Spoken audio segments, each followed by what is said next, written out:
무거운 마음, 깨어있는 알아차림. 우리는 살아가며 때로는 헤아릴 수 없는 무거운 마음을 짊어지게 됩니다. 슬픔, 불안, 분노, 후회와 같은 감정의 짐들은 우리를 짓누르고 삶의 활력을 앗아가며 내면의 평화를 흐트러뜨립니다. 부처님께서는 이러한 마음의 고통이 우리 존재의 본질적인 부분임을 깊이 이해하셨습니다. 고통은 피할 수 없는 것이지만 고통에 대한 우리의 반응은 선택할 수 있다고 가르치셨습니다. 이 가르침의 핵심에는 깨어있는 알아차림이라는 지혜가 담겨 있습니다.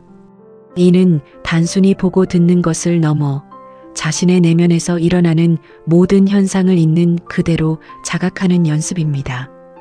무거운 마음을 비로소 내려놓는 첫걸음은 그 마음이 무겁다는 사실을 분명히 알아차리는 데서 시작됩니다.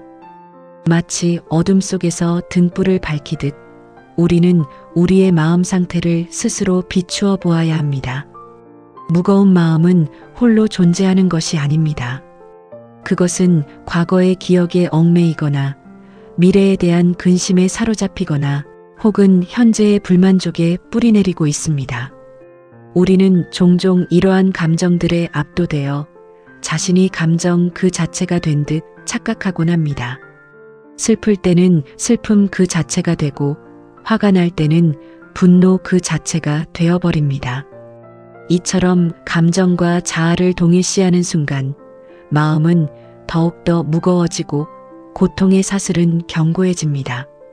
부처님께서는 이와 같이 무지를 기반으로 한 집착이 고통의 근원임을 명확히 밝히셨습니다. 우리가 어떤 감정이나 생각에 사로잡혀 그것이 나라고 여기는 순간 그 감정의 파도에 휩쓸려 허우적거리게 되는 것입니다. 여기서 깨어있는 알아차림의 역할이 중요해집니다. 알아차림은 우리가 현재 경험하는 감정, 생각, 신체적 감각을 판단하거나 저항하지 않고 그저 관찰하는 능력입니다.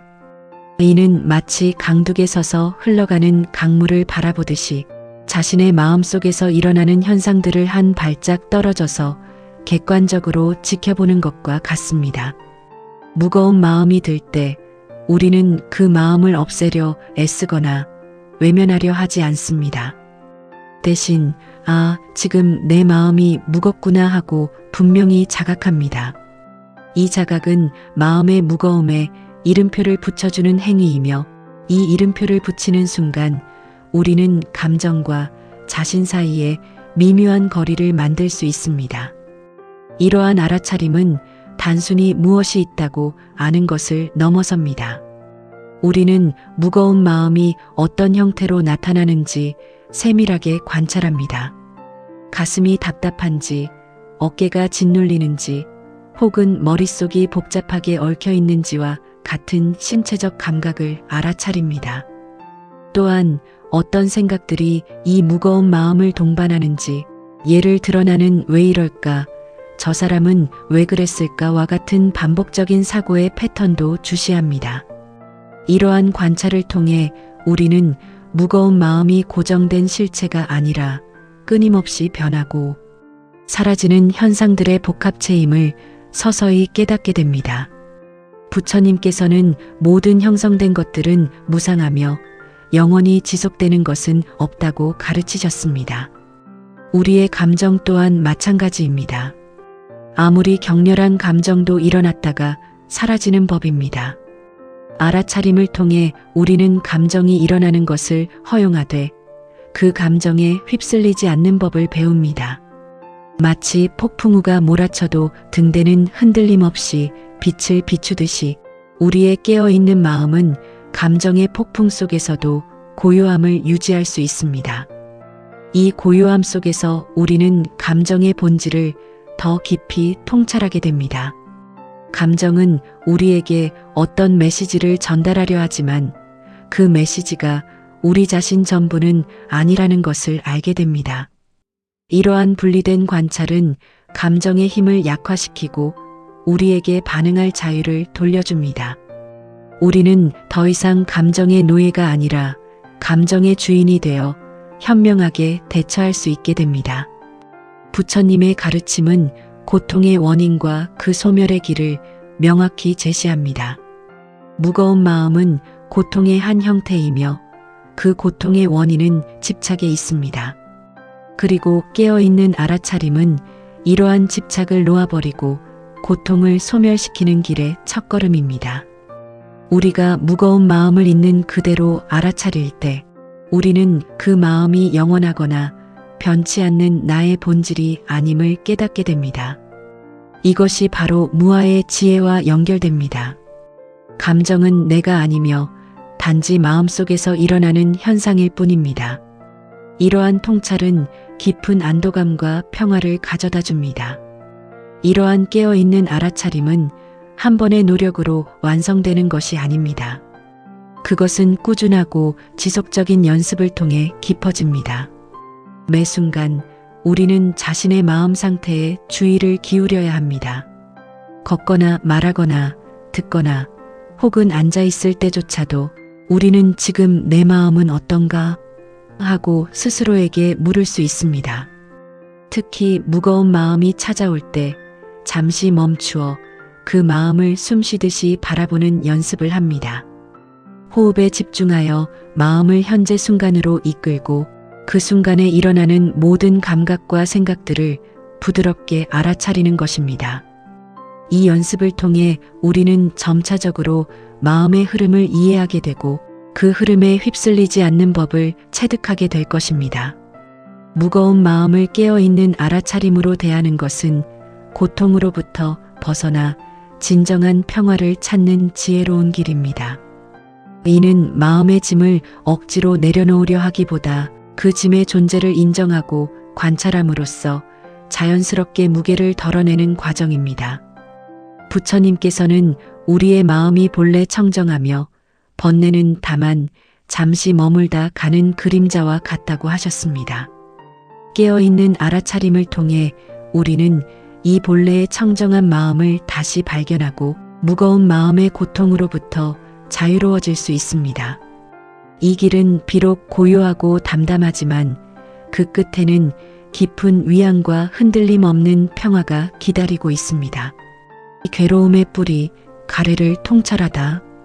우리는 삶의 본질적인 어려움과 피할 수 없는 괴로움에 대해 이해했습니다.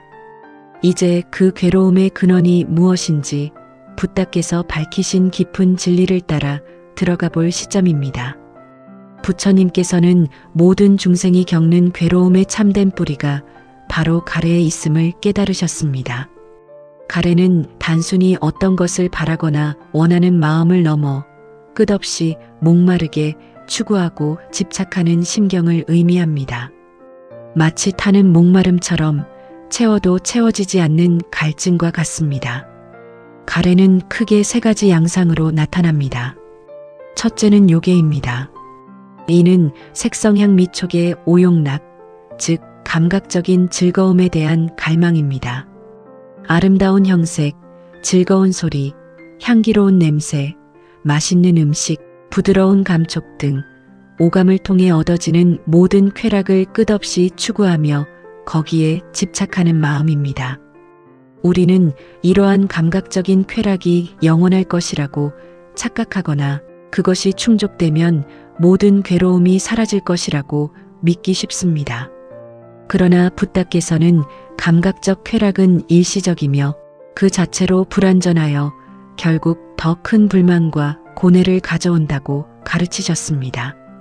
원하는 것을 얻지 못하면 불안하고 얻더라도 그것이 사라질까 두려워하며 마침내 사라지면 비탄에 잠기게 됩니다. 이러한 요괴가 바로 우리를 끊임없이 번뇌의 수레바퀴 속으로 밀어넣는 강력한 힘입니다. 둘째는 유해입니다. 이는 존재에 대한 갈망, 즉 나라는 존재가 영원히 지속되기를 바라는 마음입니다. 더 나은 존재로 태어나고 싶고 현재의 존재를 소멸시키지 않고자 하는 욕망입니다. 흔히 재생이나 영생을 추구하는 마음이 여기에 해당합니다. 우리는 자신의 존재를 고정된 실체로 여기고 이 실체가 영원하기를 바랍니다. 이러한 유해는 무수한 생을 통해 윤회하게 하는 주요한 원인이 됩니다. 무상한 존재에 나라는 실체를 부여하고 그것이 영원하기를 바라는 것은 필연적으로 노병사의 괴로움과 애별리고 원증해고 등 무수한 고통으로 이어집니다.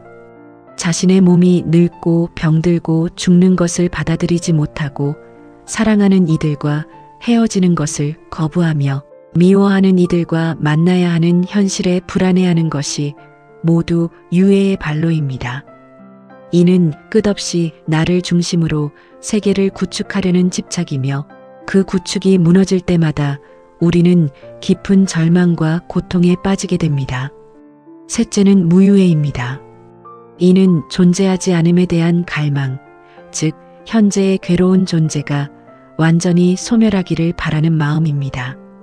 고통스러운 현실에서 벗어나고자 하는 욕망으로 때로는 자살을 시도하거나 허무주의에 빠지는 형태로 나타나기도 합니다.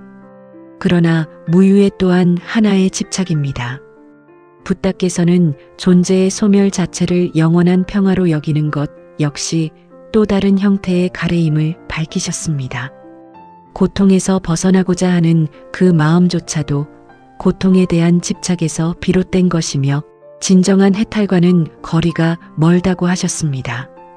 존재하려는 마음이나 존재하지 않으려는 마음 모두 무명의 산물이며 이 둘 모두를 넘어서는 것이 진정한 자유로 가는 길입니다. 이 세 가지 가래는 마치 얽히고 설킨 덩굴처럼 우리의 마음을 묶어두고 끝없는 윤회의 바퀴를 돌게 합니다.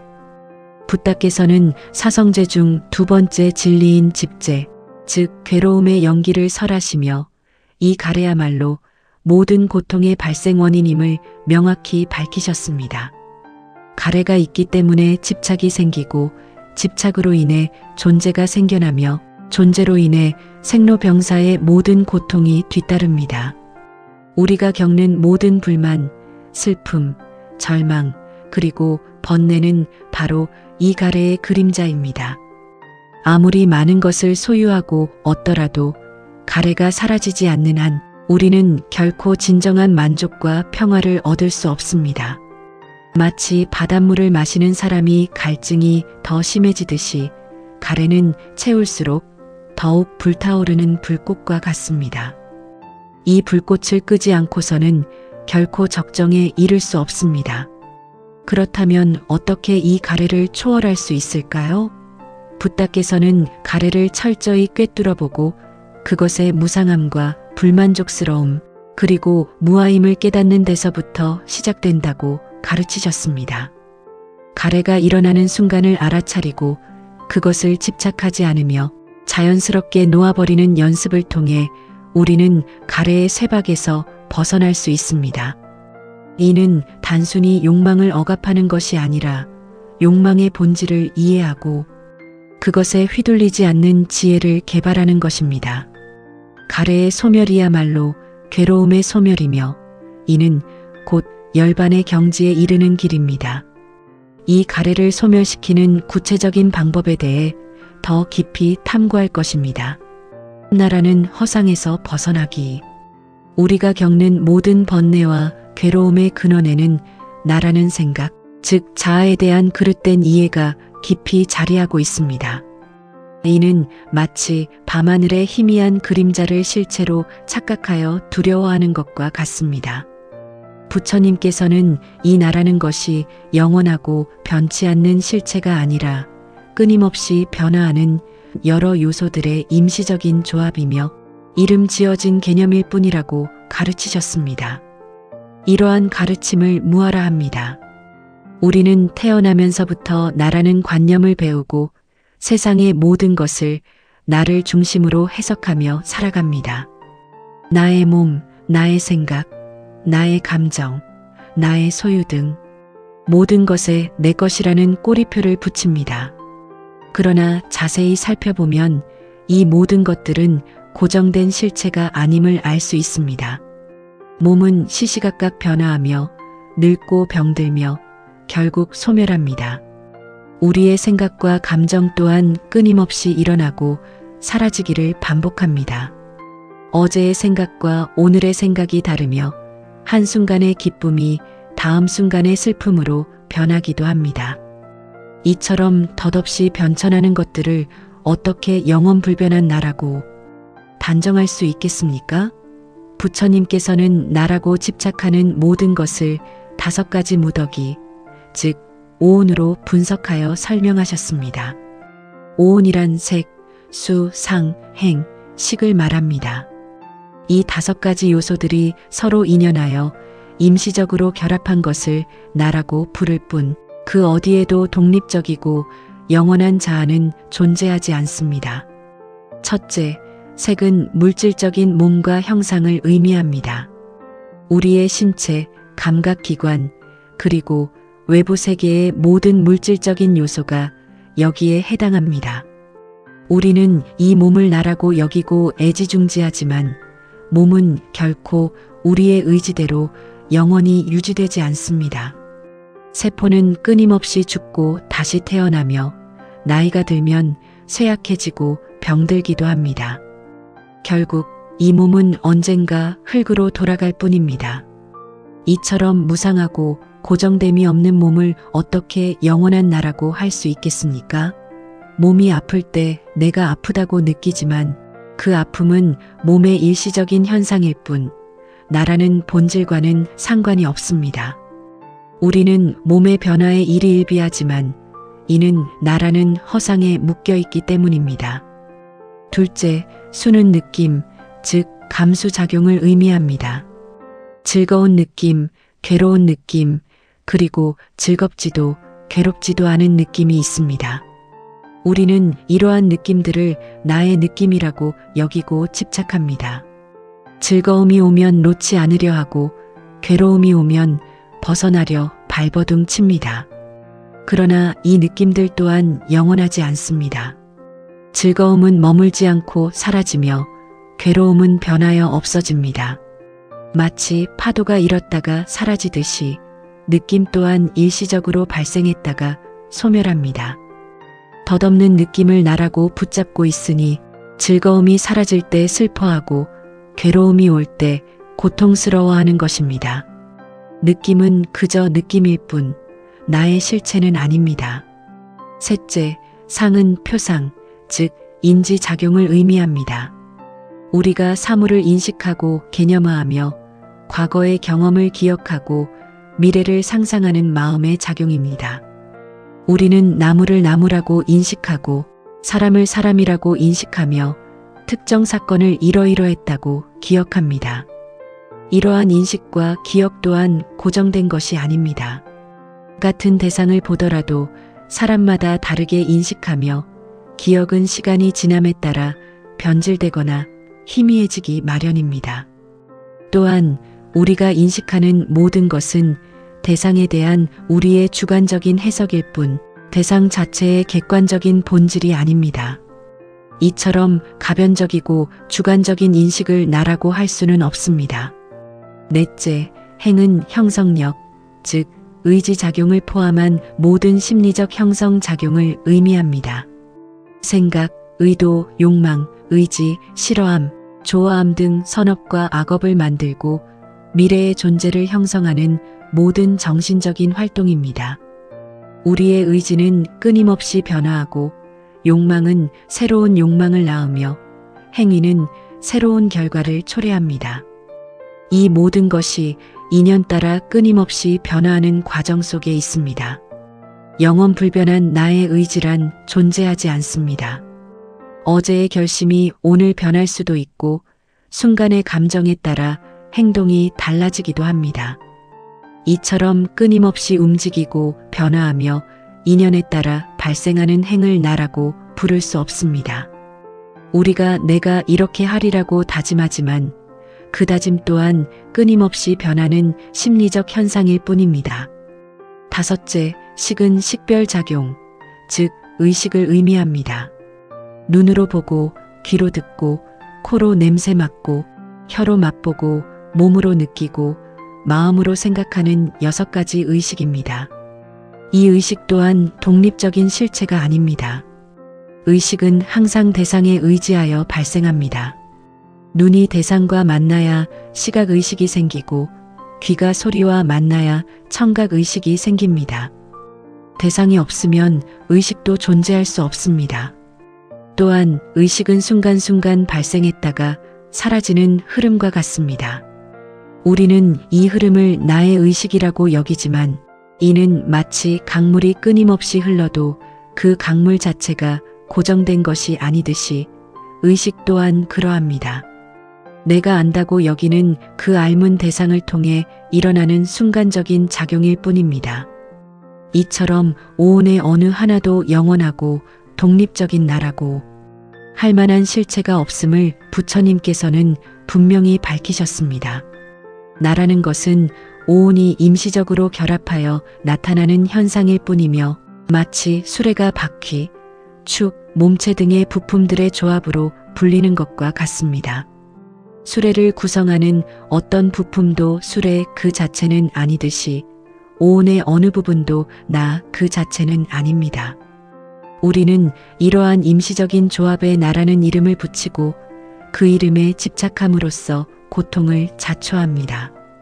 이 허상에 매달려 나를 지키고 내 것을 소유하려 하기에 번뇌와 고통이 끊이지 않는 것입니다. 나라는 허상에 대한 집착은 모든 고통의 뿌리입니다. 내 것이라는 소유욕과 나라는 자만심은 번뇌를 일으키고 세상을 나와 남으로 나누어 갈등과 분노를 낳습니다. 나를 중심으로 모든 것을 판단하고 욕망하며 나의 이익을 위해 타인을 해치기도 합니다. 이 모든 행위는 나가 있다는 잘못된 견해에서 비롯됩니다. 나라는 견고한 성을 쌓고 그 안에 갇혀 스스로 고통의 불꽃을 지피는 것과 같습니다.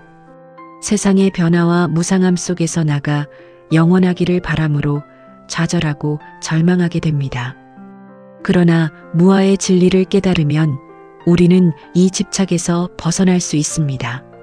나라는 견고한 성이 실은 모래성임을 혹은 허공에 그려진 그림자임을 알게 되면 그 성을 지키기 위한 끊임없는 노력과 고통에서 해방됩니다. 나와 내 것이라는 관념이 옅어질수록 우리는 존재의 진정한 자유와 평화를 맛볼 수 있습니다. 더 이상 나를 지키려 애쓰지 않으므로 외부의 비난이나 칭찬에 흔들리지 않게 되고 잃어버릴 것에 대한 두려움도 사라집니다. 이러한 이해는 단순히 지적인 깨달음에 머물러서는 안 됩니다. 부처님께서는 끊임없는 수행과 관찰을 통해 이 진리를 체험해야 한다고 강조하셨습니다. 자신의 몸과 마음에서 일어나는 모든 현상들을 나라고 동일시하지 않고 그저 무상하고 고정된 실체가 없는 것임을 담담하게 지켜보아야 합니다. 들숨과 날숨을 알아차리고 몸의 감각들을 알아차리며 마음에 일어나는 생각과 감정들을 관찰하십시오. 즐거움이 오면 즐거운 느낌이 일어났구나 하고 알아차리고 괴로움이 오면 괴로운 느낌이 일어났구나 하고 알아차리되 그것을 나의 것이라고 붙들거나 밀어내려 하지 않는 것입니다. 오온 각각을 깊이 관찰하여 그것들이 어떻게 일어나고 어떻게 머무르며 어떻게 사라지는지를 통찰해야 합니다. 몸은 끊임없이 변화하는 물질의 집합이며 느낌은 순간적으로 일어났다 사라지는 파동이며 인식은 대상에 대한 주관적인 해석일 뿐이고 형성작용은 조건 따라 움직이는 의지이며 의식은 대상과 만나야만 발생하는 순간적인 알매 작용임을 반복해서 깨달아야 합니다. 이 관찰을 통해 우리는 나라고 할 만한 어떤 실체도 오온 안에 존재하지 않음을 명확히 보게 될 것입니다. 이는 허무주의가 아닙니다. 오히려 나라는 잘못된 관념에서 벗어나 조건, 지어진 존재로서의 영기적 실상을 있는 그대로 보게 되는 것입니다. 모든 존재는 서로 의지하며 발생하고 소멸하는 유기적인 관계 속에서만 존재함을 깨닫는 것입니다. 나라는 허상에서 벗어나 존재하는 모든 것이 인연 따라 생멸하는 무상의 과정임을 깨달을 때 우리는 비로소 참된 위안과 평화를 얻을 수 있습니다. 고요히 자신의 몸과 마음을 지켜보십시오.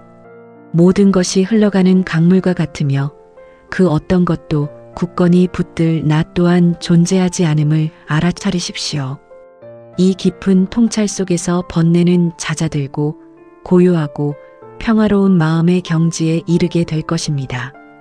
나라는 환상에서 깨어나 진정한 자유를 얻는 것이 바로 부처님께서 가르치신 해탈의 길이며 우리 존재의 본래 면목을 회복하는 길입니다.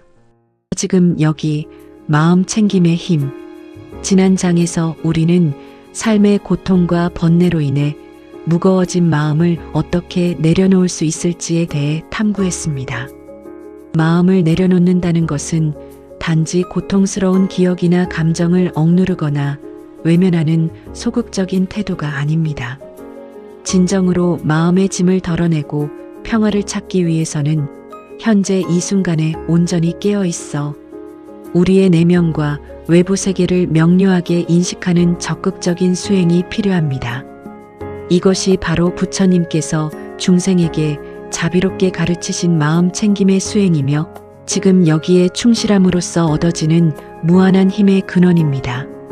마음 챙김은 현재의 경험에 의식적으로 주의를 기울이는 행위입니다. 이는 판단하거나 평가하려 하지 않고 그저 지금 이 순간에 일어나고 있는 모든 것을 있는 그대로 받아들이는 평온하고 열린 마음의 태도를 의미합니다. 우리는 마음 챙김을 통해 우리의 몸과 느낌, 마음의 움직임, 그리고 세상의 모든 현상들을 심층적으로 관찰하고 이해할 수 있게 됩니다. 부처님께서는 이러한 마음 챙김의 수행이야말로 괴로움의 소멸과 궁극적인 평화인 열반의 성취로 이끄는 가장 직접적이고 확실한 길이라고 강조하셨습니다. 이를 위해 부처님께서는 4가지 마음 챙김의 토대라는 구체적인 수행법을 설하셨으니 이는 몸과 느낌, 마음 그리고 모든 현상에 대한 깊이 있는 통찰을 통해 번뇌를 끊고 지혜를 증장시키는 가르침입니다. 첫째, 몸에 대한 마음 챙김입니다. 우리의 몸은 단단하고 불변하는 실체가 아니라 끊임없이 생겨나고 변화하며 소멸하는 수많은 현상들의 복합적인 집합체입니다. 우리는 들숨과 날숨이라는 지극히 자연스러운 생명의 움직임을 통해 몸이 살아있음을 느끼고 앉고 서고 걷고 눕는 모든 자세와 행동 속에서 몸의 끊임없는 변화를 인지할 수 있습니다. 지금 이 순간 여러분은 어떤 자세로 앉거나 서 계십니까? 당신의 어깨는 이완되어 있습니까? 아니면 긴장되어 있습니까? 공기가 폐로 부드럽게 들어오고 나가는 것을 명확하게 느끼실 수 있습니까? 몸의 어느 부분이 편안하고 어느 부분이 미묘한 불편함을 느끼고 있습니까? 이처럼 자신의 몸을 어떠한 판단이나 개입 없이 객관적으로 관찰하는 것만으로도 우리는 몸의 무상함과 고함, 그리고 무아의 본질을 깊이 이해할 수 있으며 몸에 대한 뿌리 깊은 집착에서 벗어나 자유로워질 수 있습니다. 몸을 영원히 지속될 것이라는 환상에서 벗어나 변화하는 과정으로 온전히 이해하는 것이 바로 신념처 수행의 핵심입니다. 둘째, 느낌에 대한 마음 챙김입니다. 우리의 삶은 즐거운 느낌, 괴로운 느낌, 그리고 즐겁지도 괴롭지도 않은 중립적인 느낌이라는 3가지 종류의 느낌들로 끊임없이 채워지고 있습니다. 우리는 보통 즐거운 느낌이 나타나면 그것을 영원히 붙잡으려 애쓰고 괴로운 느낌이 찾아오면 온 힘을 다해 밀어내려 하며 중립적인 느낌은 쉽사리 무시하고 지나치곤 합니다. 그러나 부처님께서는 모든 느낌이 본질적으로 영원하지 않으며 인연 따라 생겨났다가 머물고 결국에는 소멸하는 무상한 현상임을 통찰하도록 가르치셨습니다. 지금 이 순간 당신의 내면에는 어떤 느낌이 가장 지배적입니까? 그 느낌은 어디서 시작되었으며 어떤 형태로 존재하고 시간이 흐르면서 어떻게 변화하고 있습니까? 그 느낌을 좋거나 나쁘다고 판단하거나 혹은 강제로 변화시키려 하지 말고 그저 고요히 그 존재를 알아차리고 관찰해 보십시오.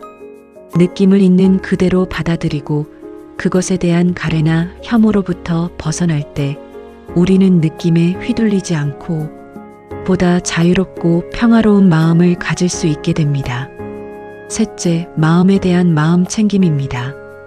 우리의 마음은 생각과 감정, 그리고 다양한 정신적 상태들의 끊임없는 흐름으로 이루어져 있으며 매 순간 변화무쌍하게 움직입니다. 때로는 탐욕에 물든 마음, 성냄에 가득 찬 마음, 어리석음에 사로잡힌 마음이 나타나기도 하고 다른 한편으로는 평화롭고 고요하며 자비롭고 지혜로운 마음이 피어나기도 합니다. 마음에 대한 마음 챙김은 바로 이러한 마음의 다양한 상태들을 있는 그대로 명확하게 아는 수행입니다. 지금 내 마음은 탐욕스러운가? 지금 내 마음은 불안정한가? 지금 내 마음은 고요하고 평화로운가? 하고 스스로에게 질문하고 그 답을 어떠한 선입견이나 판단 없이 객관적으로 관찰하는 것입니다. 마음은 나 자신이 아니며 그저 인연 따라 일어났다 사라지는 무상한 현상임을 깊이 이해하게 될 때 우리는 마음의 속박과 혼란에서 벗어나 진정한 자유를 경험할 수 있습니다. 마음의 본질을 깨닫는 것은 고통의 뿌리를 뽑아내는 지름길입니다. 넷째, 모든 현상에 대한 마음 챙김입니다. 이것은 단순히 특정 대상에 대한 관찰을 넘어 부처님의 가르침인 법과 관련된 모든 정신적인 요소들, 즉 진리와 지혜를 포함한 넓은 범위의 현상들을 관찰하고 통찰하는 수행입니다. 예를 들어 우리를 괴로움으로 이끄는 5가지 장애인 감각적 욕망, 성냄, 해태와 혼침, 들뜸과 후회, 그리고 의심이 언제 어떻게 우리의 마음속에 나타나고 사라지는지 관찰하는 것입니다. 또한 우리 존재를 구성하는 5가지 집합이 어떻게 작용하는지, 괴로움과 그 소멸에 대한 4가지 성스러운 진리가 우리의 경험 속에서 어떻게 명확하게 드러나는지 통찰하는 것입니다. 이처럼 모든 현상이 무상하고 고이며 무아임을 관찰함으로써 우리는 세상의 진정한 실상을 깨닫고 궁극적인 지혜와 해탈을 성취할 수 있습니다. 이 4가지 마음 챙김의 수행은 우리를 과거의 후회나 미래의 불안으로부터 벗어나 오직 현재, 이 순간의 생생함 속으로 깊이 이끌어줍니다. 우리는 더 이상 분산된 마음으로 삶을 표류하지 않고 지금 여기에서 삶의 본질을 직접적으로 경험하며 진정한 평화를 발견할 수 있습니다. 마음 챙김은 우리가 직면한 외부적인 문제를 마법처럼 해결해 주는 것이 아니라 문제에 대한 우리의 내면적인 반응과 태도를 근본적으로 변화시키고 우리 안에 본래부터 존재하는 무한한 지혜와 자비심을 일깨우는 가장 강력하고 효과적인 도구입니다. 마음 챙김을 꾸준히 실천함으로써 우리는 고통의 근원인 집착을 분명히 알아차리고 그것을 고요히 내려놓는 연습을 할 수 있게 됩니다. 마치 강물이 소리 없이 흐르듯 우리의 생각과 감정, 그리고 느낌들이 그저 자연스럽게 흘러가도록 허용하는 것입니다. 어떤 것도 억지로 붙잡으려 하지 않고 좋고 나쁨으로 평가하거나 반응하지 않으며 오직 있는 그대로를 알아차리는 것. 이것이야말로 무거운 마음의 짐을 고요히 내려놓고 진정한 마음의 자유와 평화를 얻는 가장 확실하고 흔들림 없는 길입니다. 지금 이 순간 잠시 모든 것을 멈추고 당신의 호흡에 온전히 주의를 기울여 보십시오. 들숨과 날숨이 몸속을 드나드는 그 미묘한 감각에 집중해 보십시오. 바로 그 순간이 마음 챙김의 시작이며 깨달음으로 향하는 첫걸음입니다. 매일의 삶 속에서 작은 순간순간마다 의식을 가져옴으로써 우리는 비로소 번뇌로부터 자유로워지고 진정한 자유와 평화를 경험하며 부처님의 가르침이 멀리 떨어진 이상이 아니라 지금 여기에서 실천할 수 있는 생생한 지혜임을 깨닫게 될 것입니다. 자비심으로 자신과 세상을 감싸다. 자비심으로 자신과 세상을 감싸다. 이 전장에서 우리는 존재의 무상함과 고의 본질을 깊이 관조하며 마음의 짐을 이해하는 길을 열었다. 이제 그 이해를 바탕으로 번뇌에서 벗어나 진정한 평화에 이르는 또 하나의 중요한 발걸음, 바로 자비심을 키우는 가르침에 귀 기울일 차례이다. 부처님께서는 일체 모든 존재가 겪는 고통을 깊이 헤아리시고 그들을 향한 무한한 자비로서 법을 설하셨다. 이 자비심이야말로 중생이 서로 연결되어 있음을 깨닫고 고통받는 모든 이에게 행복을 기원하는 마음의 본질이다. 자비는 메타와 카루나의 두 가지 의미를 함께 포함한다. 메타는 모든 존재에게 행복과 이로움이 있기를 바라는 우정과 사랑의 마음이며, 카루나는 고통받는 존재의 고통을 덜어주고자 하는 연민의 마음이다. 이 두 가지 마음은 서로 분리될 수 없으며 마치 태양의 빛과 온기처럼 함께 작용하여 모든 중생을 따뜻하게 감싸 안는다. 부처님께서는 이러한 자비심을 육성하는 것을 최상의 수행 중 하나로 보셨다. 미워하고 싫어하는 마음, 성내고 분노하는 마음은 고통의 근원이 되지만 자비심은 이러한 부정적인 감정을 치유하고 평화로운 마음 상태를 조성한다. 자비심을 키우는 수행은 자신으로부터 시작된다. 흔히 사람들은 타인에게는 관대하면서도 자신에게는 가혹한 잣대를 들이대곤 한다. 그러나 자신을 사랑하고 존중하지 않는 마음으로는 진정으로 타인을 사랑할 수 없다. 자신 또한 무상하고 고통받는 존재임을 인정하고 자신에게 행복과 평화가 있기를 진심으로 바라는 마음을 내는 것이 첫걸음이다. 내가 고통에서 벗어나기를, 내가 행복하기를, 내가 평화롭기를, 이러한 진실한 기원을 스스로에게 먼저 보내는 것이다. 이는 이기심이 아니라 스스로를 돌보고 치유하여 더 큰 자비를 베풀 준비를 하는 과정이다. 자신에 대한 자비심이 견고해지면 그 마음을 사랑하는 사람들에게로 확장한다. 부모, 형제, 배우자, 자녀, 친구 등 자신에게 소중한 이들이 고통 없이 행복하고 평화롭기를 기원한다. 이 과정은 자연스럽고 쉬울 수 있으나 그 마음이 진실되고 깊어지도록 반복하여 수행하는 것이 중요하다. 그들의 기쁨을 나의 기쁨으로 여기고 그들의 고통을 나의 고통으로 여기는 공감의 마음을 키운다. 다음 단계는 중립적인 사람들에게 자비심을 확장하는 것이다. 길에서 마주치는 낯선 사람, 상점의 직원, 평소 교류가 없는 동료 등 특별한 감정이 없는 이들에게도 행복과 평화를 기원하는 마음을 낸다. 이들은 나에게 어떠한 이로움도 해로움도 주지 않지만 그들 또한 행복을 바라고 고통을 피하려는 존재임을 깨닫는 것이다. 이 단계에서 우리는 모든 존재가 본질적으로 같음을 이해하기 시작한다. 가장 도전적인 단계는 미워하거나 싫어하는 사람, 혹은 자신에게 해를 끼친 사람들에게 자비심을 확장하는 것이다. 이는 쉬운 일이 아니며 많은 인내와 수행을 필요로 한다.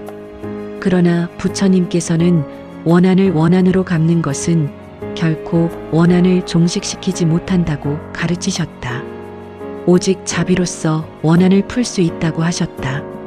미워하는 대상에게 행복과 평화를 기원하는 것은 그 사람의 행위를 용서하거나 정당화하는 것이 아니다. 단지 그 사람의 고통이 소멸하기를 바라고 그 또한 번뇌에서 벗어나기를 바라는 마음을 내는 것이다. 이러한 수행은 우리 자신의 마음속에 있는 분노와 증오의 불길을 끄는 효과가 있다. 그 사람의 고통이 나의 고통이 될 수 있음을 깨닫고 그들도 궁극적으로는 행복을 추구하는 존재임을 이해하려는 노력이다. 이 단계에서 우리는 조건 없는 사랑과 용서의 진정한 의미를 배우게 된다. 이러한 단계들을 거쳐 자비심은 동서남북, 상하좌우 모든 방향으로 모든 존재에게 경계 없이 퍼져나간다. 살아있는 모든 생명체, 보이는 것과 보이지 않는 것, 멀리 있는 것과 가까이 있는 것, 크고 작은 모든 존재가 고통에서 벗어나 행복하고 평화롭기를 기원한다. 마치 어머니가 자신의 하나뿐인 아들을 목숨 바쳐 보호하듯이 모든 생명체를 향해 무한한 자비심을 펼치는 것이다. 이러한 무한한 자비심을 일컬어 사무량심 중 자와 비라한다. 무량한 자비심은 어떠한 조건도 붙지 않는 보편적인 사랑으로 모든 중생을 품는 넓은 바다와 같다. 자비심을 수행함으로써 얻는 이점은 헤아릴 수 없이 많다. 첫째, 마음속의 분노, 미움, 질투 등 부정적인 감정이 줄어들고 평화롭고 고요한 상태에 이른다. 밤에는 편안히 잠들고 낮에는 평화롭게 생활하며 악몽을 꾸지 않는다.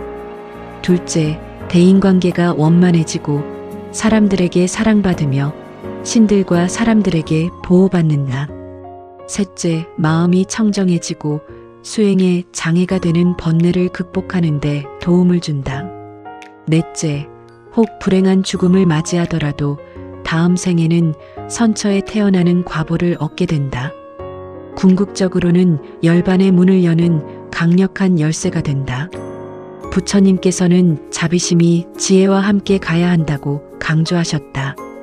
지혜 없는 자비는 맹목적일 수 있고 자비 없는 지혜는 냉정할 수 있기 때문이다. 연기의 이치를 깊이 이해하여 모든 존재가 서로 연결되어 있음을 깨달을 때 진정한 자비심이 자연스럽게 샘솟는다.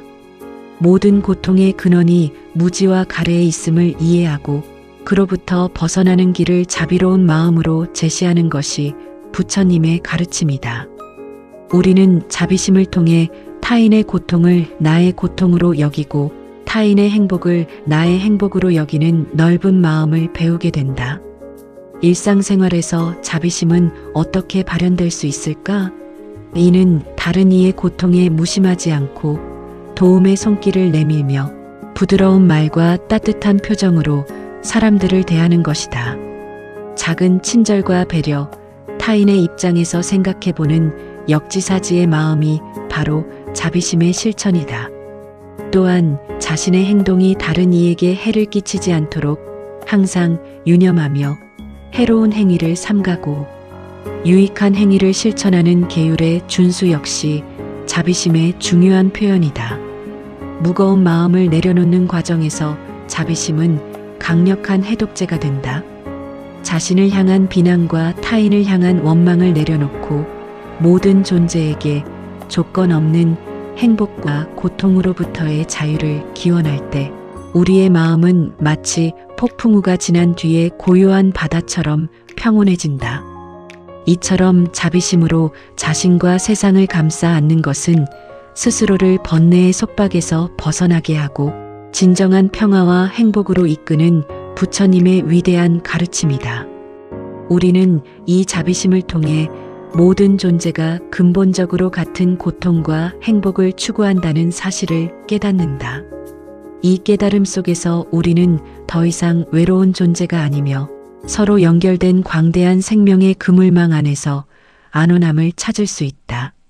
무거운 마음을 고요히 내려놓고 온 세상을 자비의 빛으로 감싸 안을 때 우리의 존재는 비로소 진정한 평화에 도달하게 될 것이다. 이 길이 바로 번뇌의 사슬을 끊고 지혜와 해탈로 나아가는 성스러운 길이다. 모든 것은 변한다. 무상한 진리. 이 세상의 모든 것은 항상 변화한다. 그 어떤 것도 잠시도 머무르지 않고 끊임없이 생겨나고 사라진다. 이 진리가 바로 무상이다. 부처님께서는 이 무상의 진리를 깊이 깨달으셨고 우리에게 세상의 모든 현상이 본래 그러하다는 것을 가르치셨다. 우리가 겪는 고통의 상당 부분은 이 무상한 진리를 이해하지 못하고 영원하기를 바라는 마음에서 비롯된다. 우리의 몸을 보라. 어린아이였던 몸은 성장하여 청년이 되고 이윽고 노쇠하여 흙으로 돌아간다. 건강했던 몸도 병들고 약해질 수 있으며 한때 강했던 근육도 시간이 지나면 힘을 잃는다. 이 육체는 잠시 빌려 쓰는 것일 뿐 영원히 나의 것이라고 주장할 수 없는 무상한 존재이다. 세포 하나하나가 끊임없이 죽고 다시 태어나며 그 형태와 기능이 매 순간 변화하고 있다. 우리는 이 변화를 감지하지 못할 뿐 실상은 매 순간 다른 몸을 살고 있는 것이다. 이러한 육체의 무상함을 이해할 때 우리는 외모나 신체적 능력에 대한 지나친 집착에서 벗어나 몸을 그저 삶의 도구로서 건강하게 유지하고 아끼는 지혜를 얻을 수 있다. 우리의 마음 또한 그러하다. 기쁨과 슬픔, 사랑과 미움, 평온함과 불안함 등 모든 감정은 물결처럼 일어났다 사라진다. 어제 나를 괴롭히던 분노가 오늘은 희미해지고 어제 나를 행복하게 하던 기쁨도 시간이 지나면 희미해진다. 생각 또한 마찬가지다. 어떤 고정된 나라는 주체가 지속적으로 동일한 생각과 감정을 소유하는 것이 아니다. 생각들은 인연 따라 잠시 머물다 사라지고 또 다른 생각들이 그 자리를 채운다. 우리는 이 변화무쌍한 마음을 나라고 붙들려 하지만 실상은 잡을 수 없는 헛개비와 같다. 마음의 무상함을 깨달을 때 우리는 일시적인 감정에 휩쓸리지 않고 마음의 본래 고요함을 찾을 수 있는 여유를 갖게 된다. 우리가 애착하는 관계들도 마찬가지다. 부모와 자식, 부부, 친구 등 모든 관계는 인연 따라 맺어지고 인연이 닿으면 흩어진다. 사랑하는 사람과의 만남은 언젠가 이별로 이어지고 소중했던 관계도 시간에 따라 변하거나 멀어질 수 있다. 이는 슬픈 일처럼 보이지만 무상의 관점에서 보면 자연스러운 현상이다. 영원히 변치 않을 것이라는 기대는 오히려 관계를 억압하고 변했을 때 더 큰 고통을 안겨준다. 관계의 무상함을 이해하면 우리는 지금 존재하는 관계에 더욱 감사하고 소중히 여기게 되며 변화가 찾아왔을 때 그것을 자연스럽게 받아들일 준비를 할 수 있다. 세상의 모든 사물 또한 마찬가지이다. 견고해 보이는 바위도 풍화작용으로 부서지고 높이 솟은 산도 오랜 세월 속에 깎여나간다. 화려한 문명도 흥망성쇠를 겪으며 영원히 지속될 것 같던 제국도 결국은 멸망한다. 우리가 소유한 재물 또한 그러하다.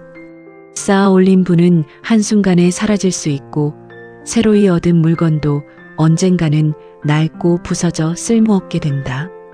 이 모든 것이 무상하다는 진리를 외면할 때 우리는 상실과 변화 앞에서 깊은 번뇌에 빠지게 된다.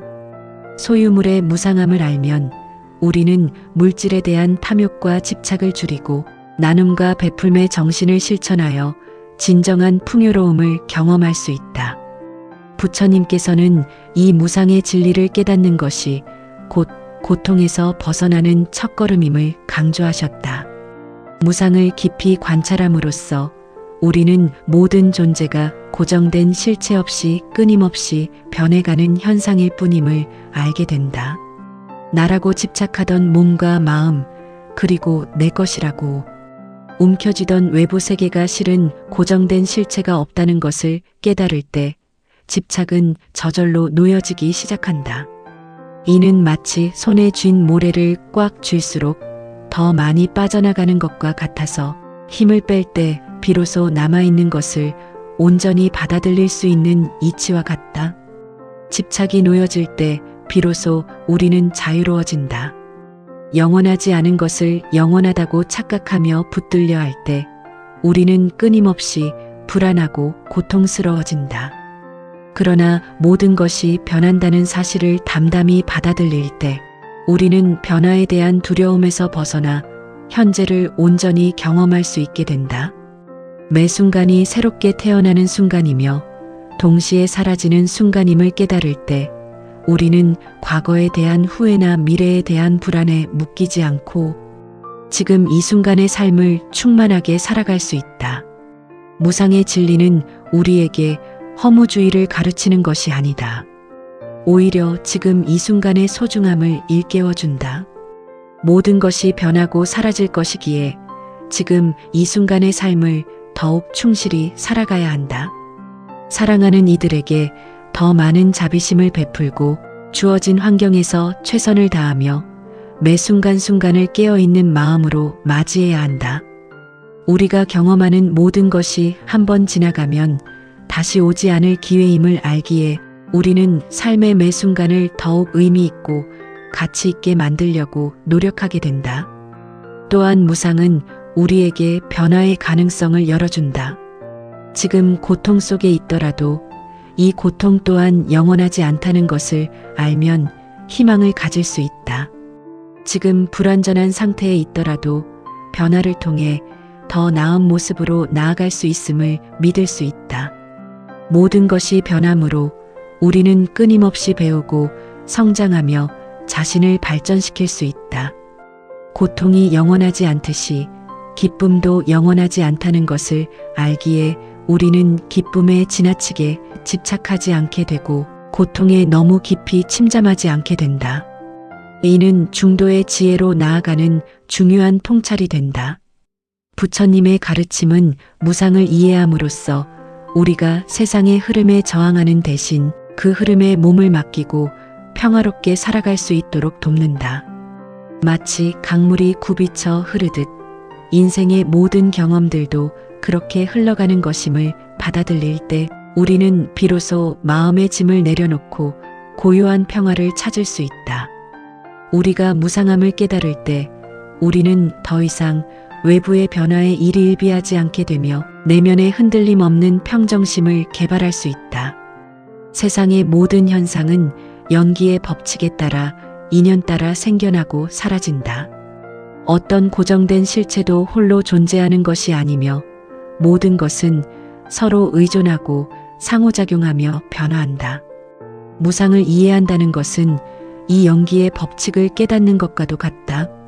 우리는 나라는 개별적인 존재가 다른 모든 것들과 분리되어 독립적으로 존재한다고 착각하지만 실상은 우주 전체와 연결된 거대한 흐름의 일부일 뿐이다. 이 거대한 흐름 속에서 우리의 개별적인 존재 또한 끊임없이 변화하며 진화하고 있음을 깨닫는 것이 중요하다. 이러한 깊은 이해에 도달할 때 우리는 더 이상 과거에 얽매이거나 미래를 염려하지 않게 된다. 오직 지금 이 순간, 이 자리에 온전히 깨어 존재하며 매 순간 변화하는 현실을 있는 그대로 수용하게 된다. 무상한 세상에서 영원한 것은 없다는 진리를 받아들일 때 우리는 모든 집착에서 벗어나 진정한 자유와 평화를 경험할 수 있다. 이것이 바로 부처님께서 우리에게 보여주신 해탈의 길이다. 마음속에 무거운 짐을 내려놓고 무상의 진리 속에서 고요한 평화를 찾아야 할 것이다. 팔정도, 평화로 이끄는 8가지 길. 탐욕과 성냄과 어리석음의 무거운 짐을 내려놓고자 하는 이들에게 부처님께서는 하나의 분명한 길을 제시하시니 곧 팔정도입니다. 이 길은 단지 이론이 아니라 삶의 모든 순간에 적용되는 실천적인 가르침이며 고통의 소멸과 궁극적인 평화에 이르는 8가지 바른 길입니다. 마음의 평온을 구하는 모든 이들은 이 팔정도를 통해 번뇌의 굴레에서 벗어나 자유와 지혜를 얻을 수 있을 것입니다. 각기 다른 듯 보이나 서로 유기적으로 연결되어 완벽한 하나의 길을 이루는 이 8가지 바른 행위와 생각들은 우리를 깨달음의 경지로 이끌 것입니다. 먼저 정견은 팔정도의 첫걸음이자 가장 근본적인 토대이니 세상을 바르게 보고 이해하는 지혜를 의미합니다. 이는 단순한 지식이 아니라 모든 현상의 본질을 꿰뚫어보는 통찰력입니다. 우리는 사성제, 즉 고와 고의 원인과 고의 소멸과 고의 소멸에 이르는 길을 바르게 알아야 합니다. 삶의 본질이 고통임을 직시하고 그 고통이 탐욕, 성냄, 어리석음에서 비롯됨을 깨달으며 이러한 번뇌를 소멸시킬 수 있음을 확신하고 그 소멸의 길이 팔정도임을 분명히 이해하는 것이 바로 정견입니다. 모든 바른 행위는 이 바른 이해에서 출발하며 이 정견 없이는 나머지 7가지도 헛된 노력이 될 뿐입니다. 그러므로 부처님께서는 정견을 모든 불도의 으뜸으로 삼으셨습니다. 다음으로 정사유는 바른 생각, 즉 탐욕과 성냄과 해치려는 마음에서 벗어난 생각을 의미합니다. 이는 정견을 바탕으로 형성되는 마음가짐으로 모든 중생에게 자비로운 마음을 품고 해치지 않으며 욕심을 버리고 진리를 탐구하려는 순수한 의지를 말합니다. 우리의 생각은 우리의 말과 행동을 결정하므로 정사유는 팔정도의 다른 요소들에 깊은 영향을 미칩니다. 바른 생각을 통해 우리는 탐욕과 증오와 무지가 깃든 마음의 어두운 그림자로부터 벗어나 평화롭고 고요한 정신 상태를 유지할 수 있게 됩니다. 이는 모든 선한 행위의 씨앗이 됩니다. 세 번째는 정어이니 바른 말입니다. 부처님께서는 말씀하셨습니다. 거짓말을 하지 말고 이간질하는 말을 삼가며 거친 말과 꾸밈이 없는 말을 하지 말고 무의미하고 쓸데없는 말을 하지 말라. 오직 진실하고 화합을 돕고 부드럽고 유익한 말을 하라. 우리의 말은 칼날처럼 타인을 해칠 수도 있고 따뜻한 위로와 지혜를 전할 수도 있습니다. 정어는 타인에게 상처를 주지 않고 스스로의 마음을 평화롭게 하며 공동체의 조화와 이해를 가져다주는 중요한 요소입니다. 네 번째는 정업이니 바른 행위입니다. 이는 살아있는 것을 해치지 않고 남의 물건을 훔치지 않으며 그릇된 음행을 삼가는 것을 말합니다. 정업은 우리가 세상에서 취하는 모든 물리적인 행동에 대한 규율입니다. 생명을 존중하고 타인의 소유권을 침해하지 않으며 성적인 관계에서 문란하지 않음으로써 우리는 고통을 야기하는 행위를 멈추고 자신과 타인의 평화를 지킬 수 있습니다. 이러한 바른 행위는 내면의 평온과 조화를 이루는데 필수적입니다. 다섯 번째는 정명이니 바른 생활수단입니다. 이는 정당하고 청정한 방법으로 생계를 유지하는 것을 의미합니다. 무기 판매, 살아있는 생명체를 해치는 직업, 술이나 독극물 판매, 혹은 속임수를 통해 이득을 취하는 등의 불이한 생계 수단을 버리고 오직 정직하고 윤리적인 방법으로 생활해야 합니다. 정명은 우리의 직업이나 생계 활동이 타인에게 해를 끼치지 않고 오히려 이로움을 줄 수 있도록 하는 가르침입니다. 이는 재물의 욕심에 사로잡히지 않고 오직 필요한 만큼을 취하며 주어진 일에 성실히 임하는 태도를 말합니다. 여섯 번째는 정정진이니 바른 노력입니다. 이는 깨달음을 향한 꾸준하고 올바른 노력을 의미합니다. 아직 생겨나지 않은 악한 마음은 생겨나지 못하게 하고 이미 생긴 악한 마음은 없애도록 노력하며 아직 생겨나지 않은 선한 마음은 생겨나게 하고 이미 생긴 선한 마음은 더욱 커지도록 노력하는 것입니다. 정정진은 게으름과 나태함을 극복하고 번뇌를 멀리하며 마음의 평화와 지혜를 얻기 위한 끊임없는 의지적 노력을 말합니다. 이는 하루하루의 삶 속에서 자신을 돌아보고 개선하려는 의지적인 태도를 포함합니다. 일곱 번째는 정념이니 바른 알아차림입니다. 이는 몸의 움직임과 감각, 마음의 작용과 생각, 그리고 법의 진리를 항상 깨어있는 마음으로 알아차리는 것을 의미합니다. 정념은 현재 순간에 집중하여 모든 경험을 객관적으로 관찰하는 능력입니다. 과거에 대한 후회나 미래에 대한 불안에 휩싸이지 않고 오직 지금 이 순간에 집중함으로써 우리는 마음의 번잡함을 가라앉히고 명료하고 고요한 의식을 유지할 수 있습니다. 정념은 명상 수행의 핵심이며 다른 팔정도의 요소들을 바르게 이끌어가는 등불과 같습니다. 마지막으로 정정은 바른 집중이니 마음을 한 곳에 모아 고요하고 안정된 상태에 이르는 것을 말합니다. 이는 산란한 마음을 가라앉히고 깊은 평온과 통찰력을 얻기 위한 명상 수행의 최종 단계입니다. 정정은 정념을 통해 얻어진 명료한 마음을 바탕으로 대상을 한 점에 집중시켜 마음을 고요히 하고 번뇌를 쉬게 하여 삼매에 이르는 것을 의미합니다. 이러한 깊은 집중을 통해 우리는 외부 세계의 혼란과 내면의 번뇌로부터 벗어나 진정한 평화를 경험하고 궁극적인 지혜를 얻을 수 있게 됩니다. 팔정도는 이렇듯 지혜와 계율과 선정의 세 가지 측면이 서로 조화를 이루며 우리의 삶을 완전한 깨달음으로 이끄는 길입니다.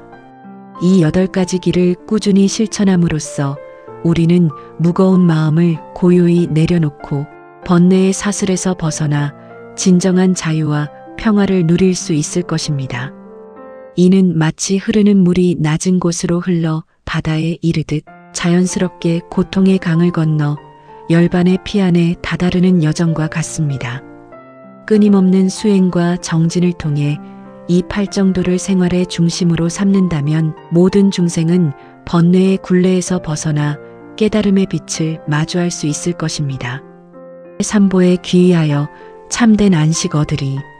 인간의 마음은 이 세상을 살아가며 수많은 번뇌와 마주하게 됩니다.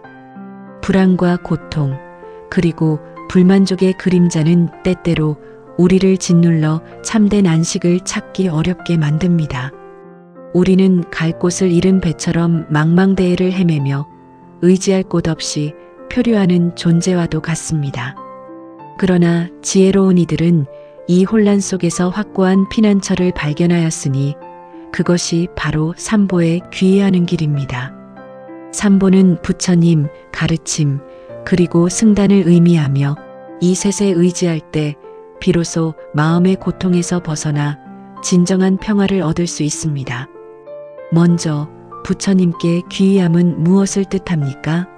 부처님은 스스로 깨달음을 얻어 모든 번뇌와 무지에서 벗어나 완전한 지혜와 자비를 성취하신 분이십니다. 그는 신적인 존재가 아니라 고귀한 인간으로서 진리를 발견하고 그 길을 세상에 드러내 보이신 스승입니다. 부처님께 귀의한다는 것은 그분의 가르침이 우리를 고통에서 벗어나게 할 유일한 길임을 믿고 그분의 삶이 보여준 고귀한 정신과 실천을 본받고자 하는 마음을 내는 것입니다. 우리는 부처님께 절대적으로 의존하는 것이 아니라 부처님의 깨달음을 통해 우리 자신도 같은 길을 걸어갈 수 있다는 확신을 얻고 그분을 우리의 등불이자 인도자로 삼는 것입니다. 어두운 밤길을 걸을 때 등불이 길을 밝혀주듯이 부처님께서는 미혹한 중생들에게 깨달음의 빛을 비추어 바른 길로 나아가도록 이끄십니다. 다음으로 가르침의 귀의함은 무엇입니까? 가르침, 즉 법은 부처님께서 깨달으신 진리 그 자체이며 모든 중생이 고통에서 벗어나 해탈에 이르는 길을 제시하는 지혜의 말씀입니다. 이는 무상하고 고이며 무아인 세상의 본질을 깨닫게 하고 탐욕과 성냄과 어리석음이라는 삼독의 뿌리를 제거하여 번뇌의 사슬을 끊는 방법을 보여줍니다.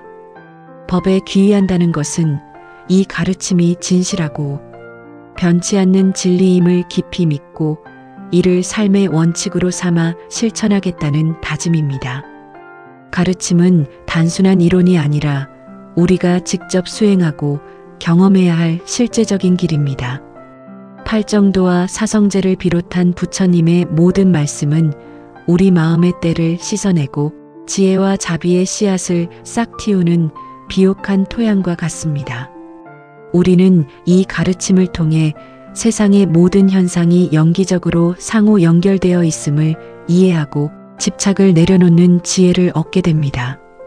마치 목마른 이가 시원한 샘물을 찾아 갈증을 해소하듯이 번뇌에 시달리는 이는 법의 감로수를 마심으로써 마음의 평온을 얻을 수 있습니다. 마지막으로 승단의 귀의함은 무엇을 뜻합니까?